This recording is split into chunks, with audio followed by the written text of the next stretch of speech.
Three words, just three simple words, can help us understand that leadership challenges can come from unexpected sources. These three words might never have been spoken 5 years ago. You're on mute. How many of you have had that said to you? Oh yeah, multiple times. Now, what do those three words have to do with leadership? Change management. That's right. Change can come in many forms. In an instant, we were transported into a virtual world. It revolved around Zoom meetings. We had no idea what was on the horizon. There was no way we could predict the events, that chain of events that happened starting March of 2020. Resolvable uncertainty met radical uncertainty. Would we resist the change, or would we embrace the change? Fellow Toastmasters and honored guests, in an article from 2017 in Psychology Today, there were several reasons why people resist change, but let's look at the top three. I'll look at the third one first. Number 3, fear. That's right, fear of anything, particularly fear of failure, but also fear of the unknown. And most people equate the fear of the unknown to a fear of failure. Because if you don't know what's coming up, you have no idea if you're going to fail at it. So that is the number 3 fear that was mentioned. Now, other folks have different lists, but this one seems to be a very comprehensive list. That was the number 3. Number 2, habits. We have habits. We don't like moving. We don't like changing. I teach at the college level, and every single class, it starts the same way. First day of class, students filter in, they find their seat, they sit where they want to sit, and then I teach the class, and a week later, when they come back into my classroom, or a day later, or whatever it is, they sit in the exact same spot every single time. 43% of everyday actions are enacted by habitually while people are trying to think about something else. That came from the Journal of Personality and Social Psychology in 2002, 2020, 2002. 43% of everyday actions are enacted habitually. We don't like making decisions. Number 1, the number 1 reason why people resist change: inertia. Plain and simple. Physics. Body at rest will remain at rest until something else is acted upon it. It's called Newton's first law of motion. We don't want to move. It's much easier to stay right where we are than find another direction or go in another way or branch out and find something new. It's called homeostasis. It's another way of looking at inertia. We just don't want to move. And that is what we run into as leaders. Whether it's a good change or a bad change, people just don't want to change. And I know, I'm pointing the finger at me too. I have the same issue. And so does everybody else in this room. At some point in their life, they resisted change. Even a good change, they resisted. Now, change management is something we all must deal with. Sometimes it's beyond our control. Sometimes we can't even know what's coming. And that's where radical uncertainty comes into play. Things that we just don't know that we don't know. And who could know that we would all be shut down and put in little boxes like the Hollywood Squares boxes in 2020? Let me tell you about District 84. In 2020, March of 2020, when this event occurred, we were all at a a DEC meeting, which is a district executive committee meeting. I was one of the leaders. I was a division director for Division G here in District 84. We were at that meeting and we got the word that everything was going virtual. You could not meet in person. Okay, how do we adapt now? Now, obviously, inertia doesn't come into play when something acts upon you. That body in homeostasis is no longer in homeostasis. We have been moved. What do we do? So our district leaders had to make some choices. Now, myself as a Division G director, I was prepared for the area contest. I did everything for my area directors. I had 5 area directors. I went onto a website and ordered all the trophies for all the contests. 72 trophies. I was going to hand them out to all 5 of my area directors. Yes, Steve is on top of things. That's right. He's got all those trophies he can hand out to his area directors and they can do their area contests and award trophies. Had I only known that that decision might have even precipitated the COVID crisis, because if I wouldn't have ordered those, we might not have ever had that happen. That's right. Blame it on me. That's right. My problem. I did it. Sorry. Who knew? And had I not ordered those trophies, you know what would have happened? All my area directors would have said, "Hey, Steve, can you order us some trophies?" Well, what did I do with those trophies that I had? Those 72 trophies? I handed them off to the next division director the following year. So I had no choice but to take those trophies and put them in my garage. We couldn't hand them out that year. District 84 had to make some tough choices. That day that they were given the directive by International, they were told no contest could be in person. They had to make a choice. Are we going online or are we just going to cancel the contest entirely? We already had to cancel the conference that was coming up in May. Conference got canceled. That means the only way we can do these contests was, think about it, Zoom. What is Zoom? I've never heard about that before. And neither had a lot of people.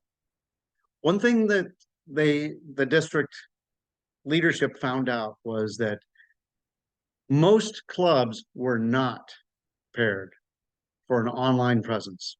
Most clubs didn't even know what an online presence was, much less what platform to use. Now, I had used GoToMeeting before. I had used Skype. There's some other ones that I had used that nobody's heard of because they're pretty much gone now. But Zoom was an option.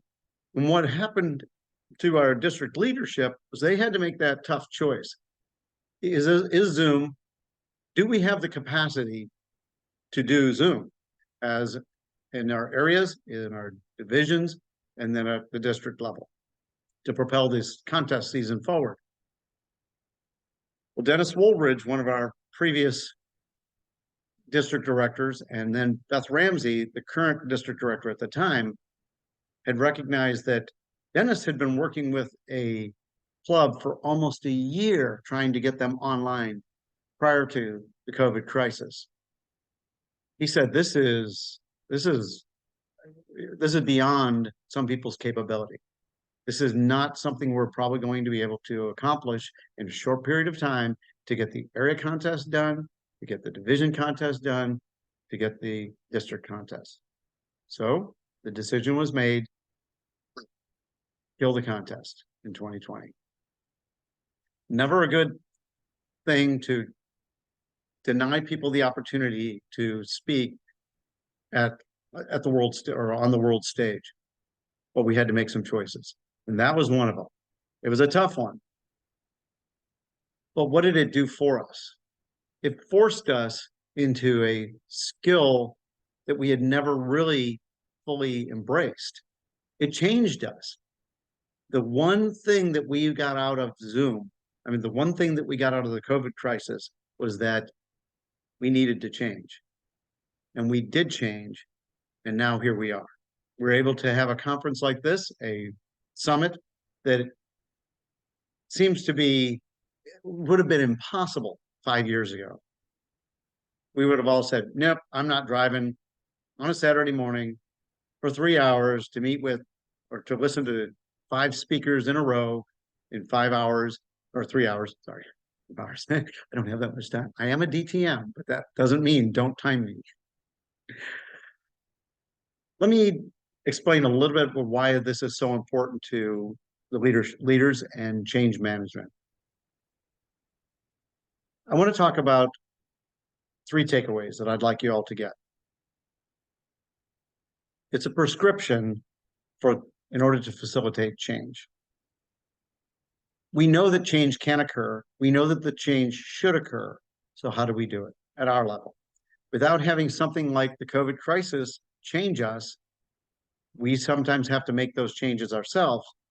And how do we enable others to do this? So first off, I do have 3 different things that leaders can do. First thing, create trust.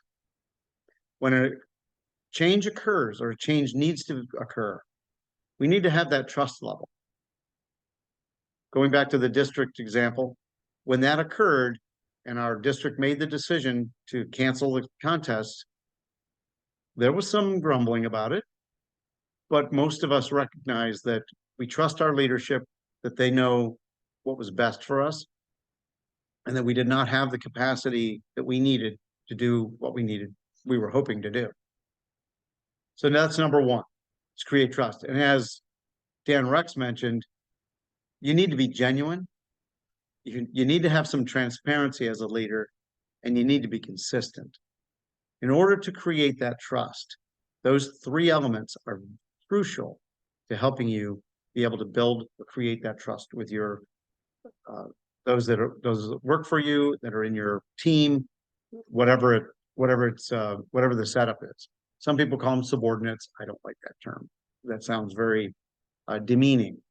That means somebody is above the subordinates, and I don't like that either.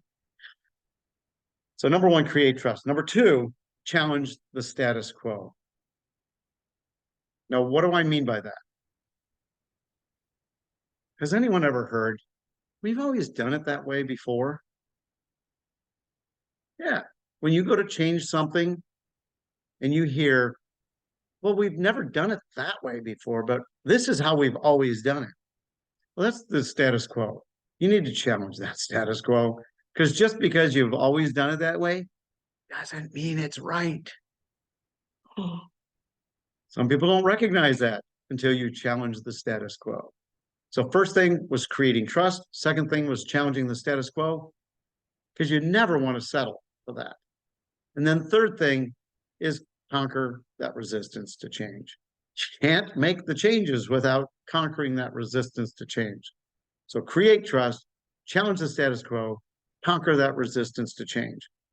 Peter Bregman once said, people don't resist change. They resist being changed. Think about that for a moment. Tyranny of custom must be conquered, and it can be conquered. Custom is not always a good thing in the business world, and it certainly isn't necessarily the best thing at home. You need to challenge the status quo, and you need to conquer resistance to change, and you also need to create that trust. So we've looked at 3 reasons why people resist change: inertia, habits, and fear. We've also looked at 3 things we can do to facilitate that change: creating trust, challenge the status quo, and conquer that resistance to change. The COVID crisis really helped us realize that radical uncertainty is lurking right around the corner.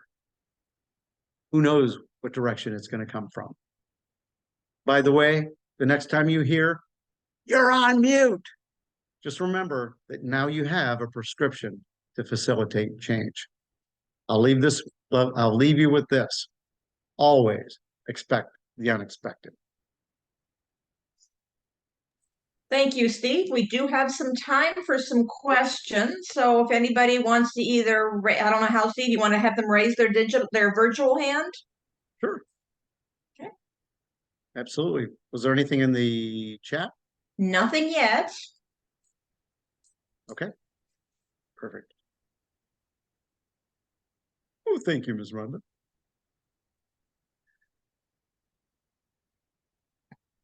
Wow. So Steve, did they make you all, I wasn't actually on the deck yet. Did they make everybody come back to the home? I mean, did they disband immediately and say, get in your car and go? Well, it almost felt like that because that's what Toastmasters International wanted us to do. The word came down actually prior to us all assembling that morning in Orlando, but yeah, we really weren't going to change our plans. Yeah, resistance to change. See how it goes? We already had it in motion. So we were going, and we had our deck meeting. Some chose not to come because of the crisis. Others said, let's just get this taken care of, and then we can go disperse. But it was quite an interesting day, at least, or at the least. Questions? Ooh. Comments? And anybody else adjust to change? Anybody? Oh, I Rhonda. do. I have a statement. Go ahead, Alexandra. Yeah, it took me a while. I started Toastmasters 20 years ago, and things were fascinating. I'd never heard about Toastmasters before, but I got sick and tired of people saying, and people giving a report for 30 minutes if it was possible to do it in 10 through different things. Absolutely. It changed things. Well, after about 2 months of a Toastmaster, I was the chief judge, and I got the information, which everyone took half an hour. I sent out things ahead of time. I made sure that everyone, including the guests, had copies of the judging forms. Oh boy, oh boy, oh boy. Did people protest. Yes. We always done it that way. You can't just change this. I can't. I did. And was thanked by hundreds of people for doing so. Absolutely. Well, good. Well, thank you, Alexandra. It's what for this particular. I'm saying this is that how it's like you said, it's how important it is to do something which has not always been done that way. To dare do it. Yep, it is true. People say no, you can't do that. All right, we have Nancy with her hand up, and then we also have a question from Rhonda. So Nancy? Yes. And Nancy, you're on mute. Sorry, I couldn't resist. 3 words. I know. Can you share with us maybe a few ways that we can create trust? Yeah, my wife asked the same question, and I said it's each situation is a little bit different. I'll try to be clear or a little bit concise on this, but what I do with my not my subordinates, my charges, anybody that works for me, anybody that's working with me in a team, I try to make sure that we are all on the same sheet of music by having that level of trust. I'm not sure if you've ever read the book 5 Dysfunctions of a Team. 5 Dysfunctions of a Team is a novel by Lencioni. Trying to remember the first name, Patrick Lencioni. And you have to create that level of trust. That is the lowest level and the number 1 dysfunction of a team. Without that level of trust, you can't get people to dislodge from their direction that they want to go to the direction that you need them to go. And that's Yeah, Alexander, don't use filler words when talking. Absolutely. But the 5 dysfunctions of a team, creating that trust is very difficult in some cases, but you have to find a way. And I'm authentic. I try to be as clear, concise, and authentic as possible with my folks. I tell them I have my right to be wrong. So do you. I tell my students in my college classrooms, I say the same thing. I have my right to be wrong. Does that answer your question? And then our next question, I think we have the time for this question and then one more. How do, let's see, it was from Rhonda, Arons, excuse me. How did you get your leaders on board to present a united front in spite of their hesitancy? Thank you. That is a good question. When we all come together as leaders, we have to work out the details in the background. And once the details are worked out, there's a thing called, I'm trying to think of the term, it starts with a C. I'll think about that in a moment. You have to have everybody on board. We don't all have to agree that that's the right thing to do, but we do have to consensus. We have to create that consensus. We are going to cancel the contest, and this is why. When we delivered that to our area directors and the area directors delivered it to the presidents, it was one of a united front for that very reason. But thank you for asking the question. Does that answer your question? Yes. All right, and the Thank you. last question, sorry, Alexander, this person already did it. Had their question in is how do you build trust with a leader you do not trust? Ah, ooh, ooh, ooh. Do we have another 20 minutes? You know, For those who want to, if give me you an really easy want to question. stay on, and Steve can, you can stay on for like a one-on-one question. So Steve, just at least for the short version, and then everybody else, and then if let's see who asked it. If Linda wants to stay on and get more from you. Right. To be concise, when I have somebody that I don't trust, I have to find a common element with them, something that we both agree to. We both agree to whatever it is, if it's a mission of the organization, if it's this one thing that we can both agree on. Once we're on the same sheet of music on one item, then we can start branching out and finding out why we're having conflict in other areas. I am an ENTJ, whatever you want to call me, a number 8 for the Enneagrams. I love conflict. And I sometimes, if I don't find it, I try to create my own. But anyway, but I really try to absolve that conflict, find out what's creating it, and help them to get through the conflict, work through it. Does that answer your question? Big round of applause for Steve. That was an amazing presentation.